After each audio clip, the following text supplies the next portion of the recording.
All right, Bob Chick along with David Baye. We're wrapping things up. We just concluded the show, David, moments ago. We've got a brand new winner in Dorian Haywood. Yeah, Dorian was in fourth place last year, looked great, came back a little bit leaner this year. He's got really good structure. There's no body parts missing. You know, everything flowed real well. You guys are going to look at the pictures and see just a really classic-looking bodybuilder. So he really brought it this weekend. It was nice to see him get awarded with an overall win. Well, I was on stage, obviously, calling the action, so I couldn't see, for the overall, I'm kind of sideways. You had a much better view. Was it kind of a one and done? I mean, was anybody else even close, or how'd it look? You know, they moved him to the middle right away, and he stayed there the whole time. The super heavyweight Russ Allen, who I thought looked great, was all the way to the left where the super was placed when he came out, and they didn't move him next to Dorian, which I would have liked to have seen. Everything that Dorian put together, I think he was the clear winner. So I don't think the judges really needed to spend that much time. They didn't really work him that hard. They went through one round of mandatories, and that was it. There was they put him to the middle, one round of mandatories. There was no shuffling. There was no reposing. There wasn't anything. So that's a pretty clear indication that the judges thought Dorian was a clear winner. So again, there wasn't much need to shuffle guys around. I don't think anybody was that close. A lot of good guys, but nobody that close. Well, he looked good. He looked complete. The only critique I would really have is I didn't like his color.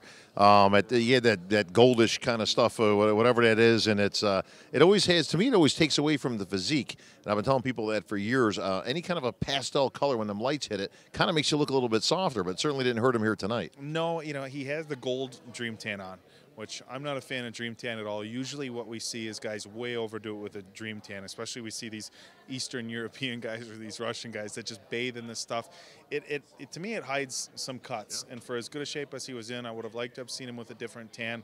As Sean Ray says, Dream Tan is a dream breaker. Well, that's going to have to be something he's going to have attention to detail, because his plan is to immediately hit the USA, which I agree with David. I think it's a good move on his part. If you're good enough to win the juniors, you're good enough to step on that stage and be a contender. But it's some little things he's going to have to probably correct. Does he have a shot at the USAs? He's not the biggest heavyweight. So when you stand next to him, I'm sure you noticed as well, he's not just a massive heavyweight. In the lineup at the USAs is going to be deep this year.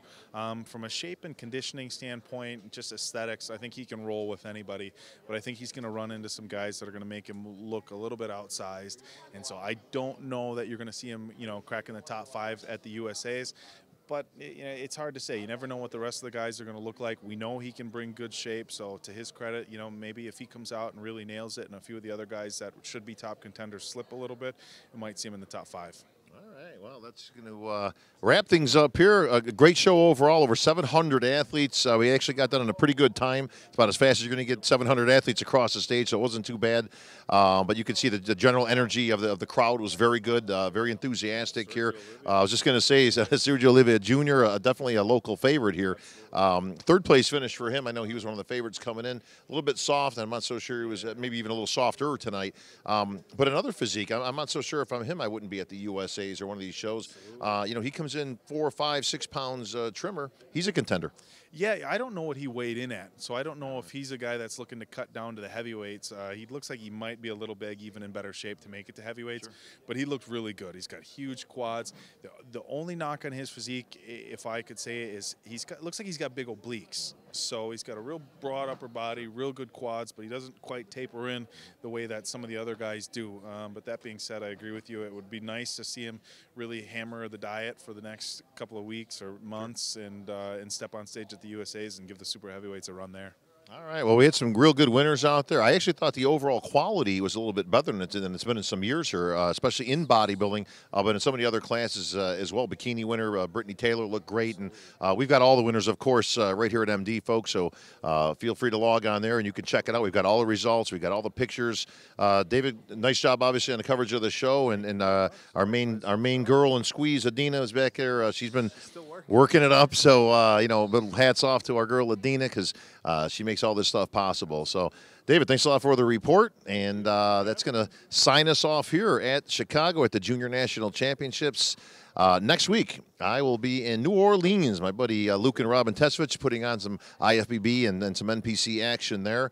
And then the IFBB train continues on, man, marching towards the Olympia. We got a few pro shows coming up.